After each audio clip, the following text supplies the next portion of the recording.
Video games are a good way to de-stress or take out your frustrations, and as such, the lowly NPC has been the punching bag for a lot of weird, inventive, and downright cruel tricks over the years. And we'd be lying if we said it wasn't funny. After all, video games are a power fantasy, and the power here comes from being able to ask the question, how deplorable can I be considering there are no victims? Which is thankful because if you've done everything on this list, you have a pretty impressive rap sheet. I'm Si for WhatCulture.com, and here are 10 times you were a complete ass to NPCs. Number 10, incitement, Red Dead Redemption 2. I'm sure we've all dealt with someone who's being deliberately annoying, but not being able to rise to them, as that would be giving them exactly what they want. It's nothing directly harmful, but it's the kind of thing that chips away at your sanity. Red Dead Redemption 2 allows you to play out that role. In fact, the game literally has a button for antagonising, so it's an expected part of the experience. Arthur Morgan has a giant script of insults at his disposal for various NPCs. Do this enough times and you can upset them into picking a fight with you. As long as you're not the one throwing the first punch,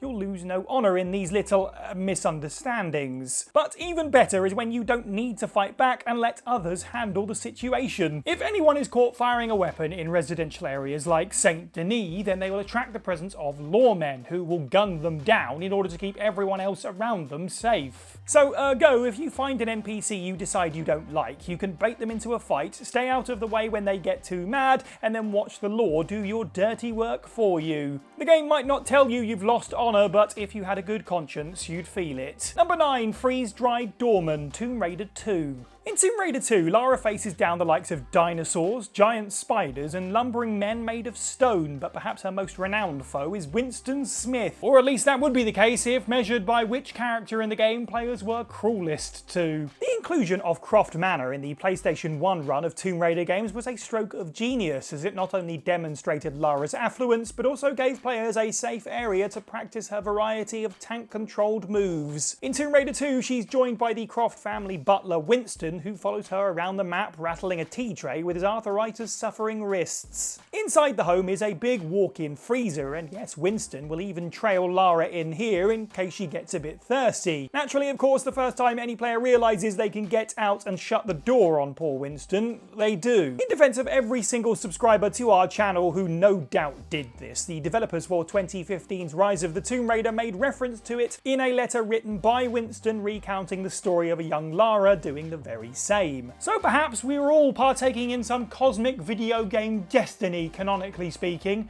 Or perhaps we were just trapping an old man in a freezer and laughing at him. Number 8, villager enslavement, Minecraft. It didn't take long for Minecraft players to realise that the key to survival is preparation. This includes building pens and literal farms. Breed pigs and create a system of food to make sure you stay healthy. Breed cows for leather, hide and milk. Breed chickens for eggs. As blocky as Minecraft is, it's at least realistic in this way. Except, you know, real world farms don't tend to contain humans because it's quite illegal. In the years since their inclusion, villagers have quickly become one of the most useful mobs in all of Minecraft. Not only do their little homesteads provide shelter, they can summon powerful iron giants in self-defense, and their ability to trade with players gains them access to some incredibly useful resources. And whilst you might not think it's so bad that you've used a guide to create the ideal breeding space for your villagers, you still had to kidnap them and hold them hostage to begin with. Some players will min-max Minecraft to the extreme, creating contraptions and holding pens to make the most of the game whilst they're away exploring,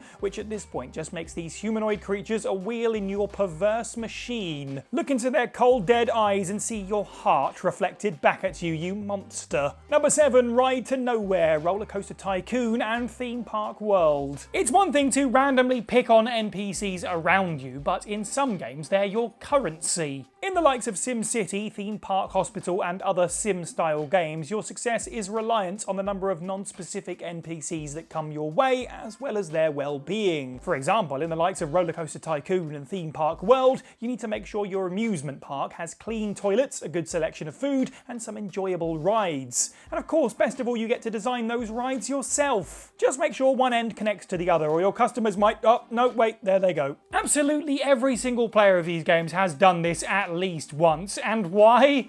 Because they can.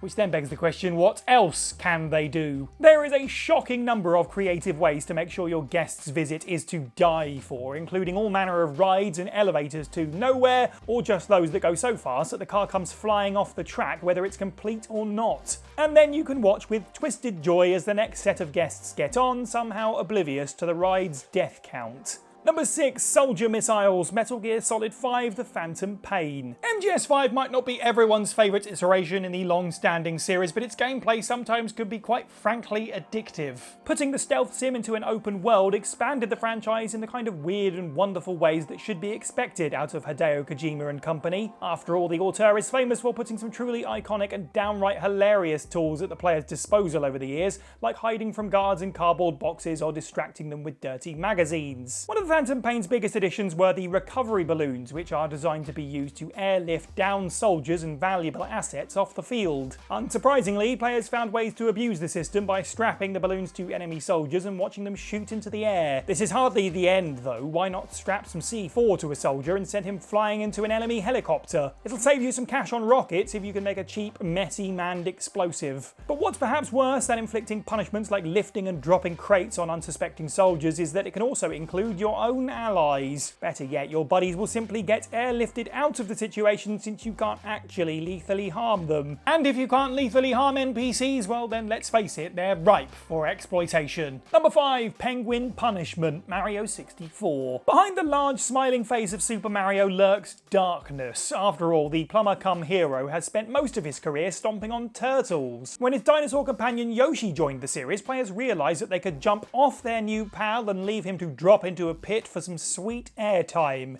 In short, he's not innocent. But of course, the real measure of a mustachioed man is whether he can resist the urge to drop a penguin off a cliff. In Mario 64, there's a stage called Cool Mountain. This is a largely vertical level, and one of the objectives is delivering a baby bird from the peak down to its mother below by sliding down the mountain and avoiding pitfalls. Problem is, the lost baby is quite annoying. It wanders around aimlessly, and when you pick it up, it starts repeatedly yapping. You could save it, or you could hoof it off the mountain for laughs. And to be fair, there's nothing stopping you from completing the objective and being a horrible person. If you return the baby to the mother, you'll be awarded a power star. Before grabbing it, you can scoop the baby back up and chuck it to its doom right in front of its mother. Don't tell Princess Peach, or she might realise that actually Bowser is a better person than you are. Number 4, Homer Simpson's Shin Kicker, The Simpsons Hit and Run. The Simpsons has the broadest and most colourful cast of characters perhaps in the history of all of television. And in The Simpsons Hit and Run, you can race around Springfield kicking them all to your heart's content. Abe Simpson, that's a kickin'. Ned Flanders, that's a kickin'. The Old Man Jasper, oh, you better believe that's a kickin'. Of course, you will catch the ire of the Springfield Police Department, but it's worth it to watch these characters fall helplessly onto their backs and flail like overturned turtles. Getting busted by Chief Wiggum charges you $50, but unlike the Grand Theft Auto games that inspired Hit and Run, there's no dramatically violent retort to kicking Lenny Leonard over and over again. As the player, it's hard to resist because of just how harmless yet hilarious it is. And it all starts with Marge Simpson, who is the first NPC you'll encounter. It would be dark and morbid if it wasn't so slapstick, and it's become such a tradition with hit and run players that it's pretty much an expected part of any playthrough. So the most devoted players have devised entire challenges around this, like kicking Marge from the family home all the way to the Quickie Mart, because that's what any normal, well-adjusted gamer would do. Number 3, Terrible Spouse, Terrible Parent, Skyrim. Skyrim, being one of the most successful open-world RPGs of all time, offers a variety of ways to be morally bankrupt,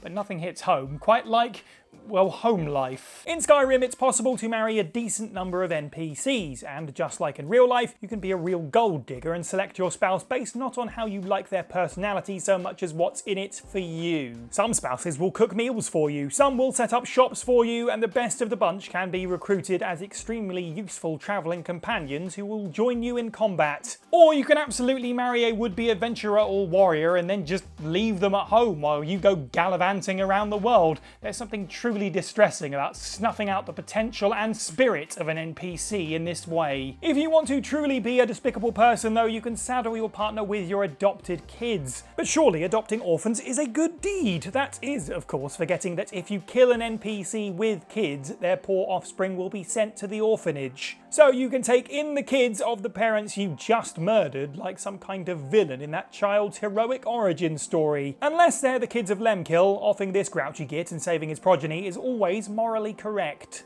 Number 2, basically everything, Grand Theft Auto. When it comes to letting the dark desire for chaos in you win, few franchises do it better than Grand Theft Auto. At its core, it's a game that lets you mow down random pedestrians. Ignoring some of the harrowing things that you might have to partake in the game's campaign, in just your free time, this is the tip of the iceberg. It ranges from the downright stupid, like putting your foot on the gas when an NPC grabs your car door handle to drag them alongside you, to thoughtlessly committing murder or arson just as a way to get quick access to a stolen ambulance or fire truck. Famously, you can pay a prostitute, complete your transaction, and then get out of the car and get your money back by way of a baseball bat. Grim. To a certain extent, the slapstick silliness of the mayhem and its relative lack of realistic gore blunts the edges of some of its carnage, but you can absolutely bring yourself to moments of what am I even doing right now? For example, taking down an NPC and watching them drag themselves towards the arriving paramedics before killing the would-be saviours with a shotgun is pretty brutal. Grand Theft Auto is essentially a world's biggest d***